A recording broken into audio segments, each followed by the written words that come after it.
यार बेटा, उठ जा नालायक, सुबह के 8 बजने को है। तुझे एग्जाम नहीं देना क्या? थोड़ी देर और सोने दीजिए ना पापा। तू उठता है या फिर मैं तेरे ऊपर पानी फेंकूं? रोज गधों की तरह सोता रहता है, पेपर की कोई टेंशन ही नहीं है। और एक हमारा समय था जब हम पेपर में फेल होने के डर से रात भर पढ़ा करते थे, सो ही नहीं पाते थे।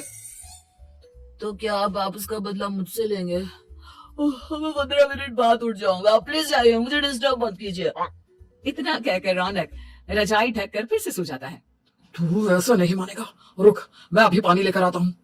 बस फिर क्या था, इतना कहकर वो भागते हुए बाथरूम में जाते हैं और पानी की एक बड़ी सी बाल्टी लाकर रौनक के ऊपर फेंक देते हैं। पानी पड़ते ही रौनक झट से उठ जाता है। ये आपने क्या किया पापा? अब तू उठेगा नहीं तो यही करना पड़ेगा ना। वैसे थैंक्स डैड, आपके कारण अब मुझे नहाने की भी जरूरत नहीं पड़ेगी। चलिए अब आप माँ से बोलकर मेरे कपड़े निकलवा दीजिए, तब तक मैं ब्रश कर लेता हूँ। वैसे कल ना आप एक काम और करना, नहलाने के साथ साथ मुझे ब्रश भी करवा देना। ये ब्रश करने में ना मुझे बहुत आलस आता है। रौनक की बातों से अरविंद का मुंह खुला का खुला रह जाता है। वो अपनी पत्नी कमला के पास जाता है और रौनक की हरकतों के बारे में बताता है, जिसे सुन उसकी पत्नी हंसने लगती है। तुम अपने बेटे को समझाने के बजाय हंस रही हो। रौनक बच्चा है, धीरे धीरे सुधर जाएगा, आप क्यों उसके पीछे पड़े रहते हो? अभी नहीं सुधरेगा तो कब सुधरेगा? 10वीं क्लास में है रौनक, वो अब कोई बच्चा नहीं रहा। अरविंद के इतना बोलते ही वहाँ रौनक भी आ जाता है। क्या डैड, मैंने आपको एक काम दिया था, वो भी नहीं हुआ आपसे। अरे क्या हुआ बेटा? माँ, मैंने डैड से बोला था कि वो आपको बोलकर मेरे स्कूल की यूनिफॉर्म निकाल दे, लेकिन मेरे पीछे पड़ने के अलावा इनसे एक काम ढंग से नहीं होता। देख रही हो कमला, देख रही हो अपने लाडली को? अरे आप चुप रहिए जी। चलो बेटा, मैं तुम्हें कपड़े निकाल कर दे देती हूँ बस। ऐसे ही साल पर साल बीतते जाते हैं, लेकिन रौनक के रवैये में कोई बदलाव नहीं आता। वो पहले से भी ज्यादा आलसी और पूरी तरह अपने माता पिता पर निर्भर हो जाता है। 2 साल बाद पता नहीं कहाँ गायब रहता है पूरे दिन, अब तक तो आ जाना चाहिए था। अरे आप इतनी फिक्र क्यों कर रहे हो उसकी? दोस्तों के साथ खेल रहा होगा, आ जाएगा अभी। ये कोई टाइम है खेलने का? 10 बजने वाले हैं, इतनी रात में कौन खेलता है? कमला कुछ कहती उससे पहले ही रौनक वहाँ आ जाता है। मम्मी जल्दी से गाना लगा दो, बहुत भूख लग रही है। तुम्हें तब तक खाना नहीं मिलेगा जब तक तुम बता नहीं देते कि इतनी रात गए कहाँ से आ रहे हो। ओह प्लीज डैड, अब आप एसी पे प्रतिमन बनकर मेरे सर पर बंदूक लेकर मत बैठ जाना। अपनी फालतू की बकवास बंद कर और बता कहाँ से आ रहा है। माँ अब समझाइए ना डैड को। बता देना बेटा, इनको भी तसल्ली हो जाएगी। आप बोल रही हैं तो बता देता हूँ, मैं दोस्तों के साथ मूवी देखने गया था, इसलिए देर हो गई। तू इन सब चीजों में मेरे पैसे उड़ाता है?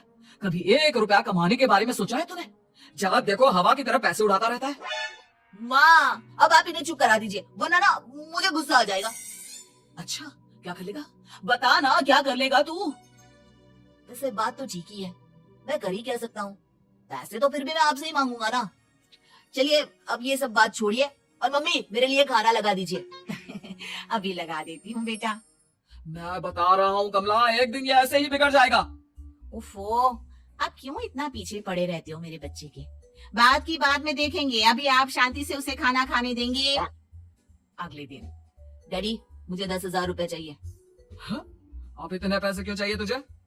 डैड आप बिना सवाल किए कभी पैसे नहीं दे सकते क्या? जब तक तू बताएगा नहीं तुझे पैसे भी नहीं मिलेंगे। अरे अब आप अपने बेटे को पैसे भी नहीं दे सकते? नालायक, तेरी उम्र के लोग नौकरी करते हैं और एक तू है जो नौकरी करने का नाम ही नहीं लेता कभी। आप लोगों के होते हुए भला मैं नौकरी क्यों करूं? अरे हम कब तक पैसे देंगे तुझे? तुझे भी तो अपने पैरों पर खड़ा होना होगा ना। कौन सा उधार के पैरों पर खड़ा हूँ? अपने ही तो पैरों पर खड़ा हूँ मैं। इसी तरह रौनक दिन प्रतिदिन लापरवाह होता जाता है। उसकी लापरवाही को देखते हुए अरविंद और कमला अपने बेटे की शादी कराने का फैसला लेते हैं और 1 महीने के अंदर अंदर ही रौनक की शादी मेघा नाम की लड़की से करा देते हैं। शादी के कुछ दिन बाद, रौनक मुझे एक अच्छी सी साड़ी चाहिए, आप ला दोगी ना? हाँ क्यों नहीं, कितने तक की आती है साड़ी? यही करीब 5,000 तक की। तुम चिंता मत करो, मैं आज ही डैडी से पैसे मांगकर तुम्हारे लिए साड़ी ले आऊंगा। आप कब तक ऐसे ही अपने पापा से पैसे मांगते रहेंगे? कोई अच्छी सी नौकरी क्यों नहीं कर लेते आप? अरे डैड के होते हुए मुझे नौकरी करने की जरूरत ही क्या है? फिर आप ऐसे कब तक उनसे पैसे मांगते रहेंगे? कुछ आपको अपने दम पर भी तो करना होगा ना। अब तुम भी बाकी लोगों की तरह मुझे ज्ञान देना शुरू मत कर देना। साड़ी चाहिए ना तुम्हें, मिल जाएगी बस। इतना कहकर रौनक अपने पिता से पैसे मांगने चला जाता है। डैडी मुझे 5,000 रुपया चाहिए। अब 5,000 क्यों चाहिए तुझे? वो मेघा को साड़ी चाहिए थी। अरविंद आगे बिना कुछ कहे चुपचाप उसे पैसे निकाल कर दे देता है। कुछ दिन बाद तुम्हें नहीं लगता कमला, रौनक हम पर पहले से भी ज्यादा डिपेंड हो गया है? मुझे तो अब उसके भविष्य की चिंता होने लगी है।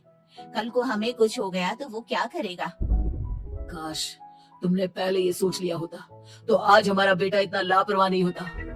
तब मुझे कहाँ पता था कि मेरा लाड प्यार उसे इतना बिगाड़ देगा कि वो इस हद तक लापरवाह बन जाएगा। कोई बात नहीं, अभी भी देर नहीं हुई। मुझे पता है उसे कैसे सुधारा जा सकता है। कैसे? अरविंद कुछ कहता उससे पहले रौनक वहां आ जाता है और पैसों के लिए हाथ फैलाने लगता है। डैड, मैं और बेगा बाहर घूमने जाना चाहते हैं। अरे वाह, ये आज सूरज कहाँ से निकला है? Dad please. अच्छा चलो अब मुद्दे की बात करो। मुझे अब 25,000 चाहिए। अब तुम्हें 1 रुपया भी नहीं मिलने वाला। अगर तुम्हें पैसों की इतनी ही जरूरत है तो कोई ढंग की नौकरी कर लो। मम्मी आप कुछ कहिए ना डैड को। बेटा वो गलत क्या बोल रहे हैं? ये सब हम तेरे भले के लिए ही तो कर रहे हैं। मम्मा मैंने बताया ना आपको, मुझे नहीं करनी कोई जॉब वॉब। तो ठीक है, निकल जाओ हमारे घर से। तुम्हारे जैसे लोगों के लिए मैंने ये घर खड़ा नहीं किया है। जितना ये घर आपका है ना उतना ही मेरा भी है। मैं कहीं नहीं जाने वाला। जाना तो पड़ेगा ही तुझे, क्योंकि अब मैं तेरा कोई भी खर्चा नहीं उठाने वाला। ठीक है मत उठाइए मेरा खर्चा, मैं अपने दम पर भी जी सकता हूँ। तो बेशर्मों की तरह अब तक यहाँ क्यों खड़ा है? अपना सामान ले आओ, निकल जाए यहाँ से। रौनक पैर पटकते हुए वहां से चला जाता है। घर से निकालना जरूरी है क्या उसे? बिना पैसों के कौन रखेगा उसे किराए पर? अगर उसका भविष्य सुधारना है तो हमें अपने दिल पर पत्थर रखकर ये कदम उठाना ही होगा। दोनों बात कर रहे होते हैं कि रौनक अपनी पत्नी के साथ एक बड़ा सा बैग लेकर घर से निकल जाता है, लेकिन घर से बाहर उसे कोई भी मुफ्त में अपने घर किराए पर नहीं रखता। अंत में थक हार कर वो फिर से अपने घर चला जाता है। क्या हुआ? थोड़ी देर पहले तो दहाड़ते हुए घर से निकला था, अब क्या हुआ? नहीं रखा ना किसी ने तुझे किराए पर? डैड प्लीज, मैं कुछ दिनों में कोई अच्छी सी नौकरी शुरू कर दूंगा। आप तब तक तो हमें रख लीजिए प्लीज।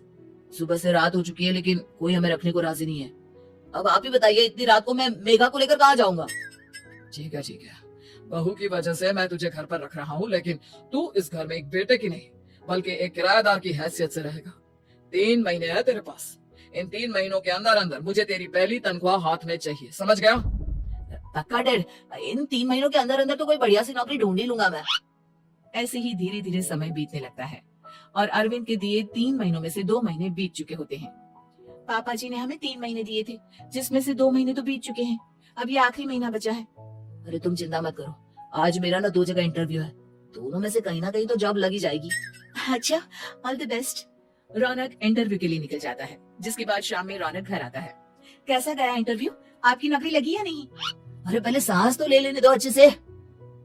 बताइए ना, मुझसे तो जरा भी इंतजार नहीं हो रहा है। वो दरअसल बात यह है कि मेरी नौकरी तो लग चुकी है लेकिन पैसे बहुत कम है। कितने पैसे हैं? 15,000। इतने में अरविंद और कमला मिठाई का डिब्बा लेकर आ जाते हैं। बधाई हो बेटा। हम जानते थे तेरी जॉब जरूर लगेगी, लेकिन मेरी सैलरी बहुत कम है मम्मा। कम है तो क्या हुआ, धीरे धीरे बढ़ जाएगी। हाँ बेटा, हम तो बस चाहते थे कि तू अपने पैरों पर खड़ा हो जाए। मतलब अब आप मुझे घर से नहीं निकालेंगे? नहीं, ये सब हमने तुझे जिम्मेदार इंसान बनाने के लिए किया था। थैंक यू मम्मी पापा, अगर आप दोनों ऐसा नहीं करते तो मुझे कभी अपनी जिम्मेदारियों का एहसास तक नहीं होता। आज आपने मुझे सिखा दिया कि इंसान का अपने पैरों पर खड़ा होना भी जरूरी होता है। इतना कहकर रौनक झट से अपने माता पिता के गले लग जाता है और अपनी कमाई की पहली तनख्वाह वो अपने माता पिता के हाथ में सौंपता है। इस तरह रौनक एक गैर जिम्मेदार व्यक्ति से एक जिम्मेदार व्यक्ति बन जाता है।